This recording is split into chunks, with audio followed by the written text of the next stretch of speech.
Have you ever thought about how our past experience of feeling left behind can make us anxious and tense when we try to set and protect our personal boundaries today? In this video, we are going to explore how this feeling can often lead to chronic guilt and shame, meaning the constant feeling of being wrong when claiming ourselves that often lead to self-sacrifice and to people-pleasing. And I give you some tools to overcome those emotional states that limit not only our ability to express ourselves, but that also drain our vitality, isn't it? But before diving in, it's important, I think, to realize that we learn to connect this authentic need to claim ourselves with guilt when we were so young that we didn't have the skill to handle our emotions or think things through. We live in our own small, teeny tiny world made by ourselves and our parents or our caregivers, not in the wider picture of the adult life of today. Okay, so if guilt and shame freeze you every time you want to claim your needs and heal toxic partner relationship, I want to give you some tools that might help to reframe this really real but unjustified feeling now that you've grown up, right? The common principle of those 4 tools is using sympathy instead of empathy when you set your boundaries. Let's see the difference between sympathy and empathy. Sympathy comes from Greek sympatheia, feel together, meaning recognizing and showing care for other emotions without personally feeling those emotions, right?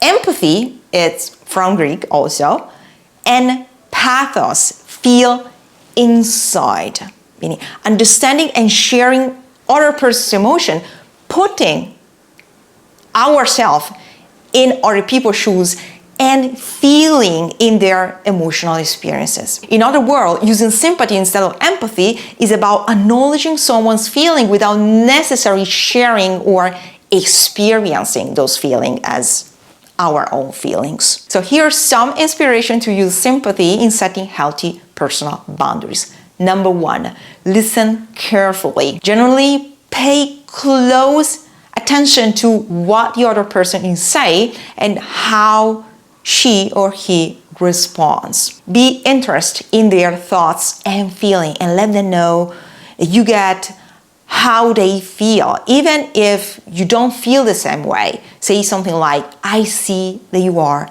upset. Number 2, express your boundaries. Clearly state your own limits and needs. Use phrases like, I need to do this for myself, or if you prefer, I can do that right now. Number 3, suggest compromise only if possible.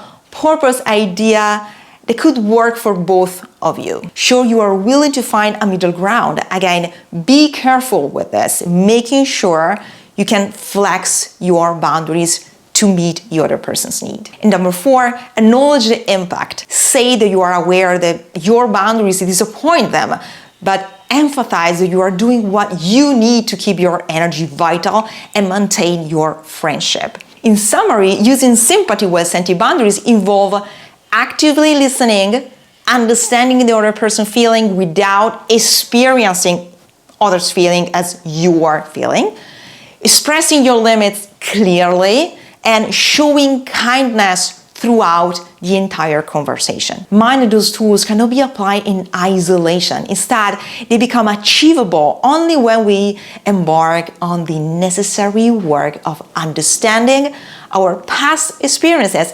recognizing and healing our childhood trauma, and learning to regulate our nervous system. This is a lifelong journey, not about attaining perfection, which doesn't exist in personal growth, but about realizing that our path to setting boundaries in relationship isn't random.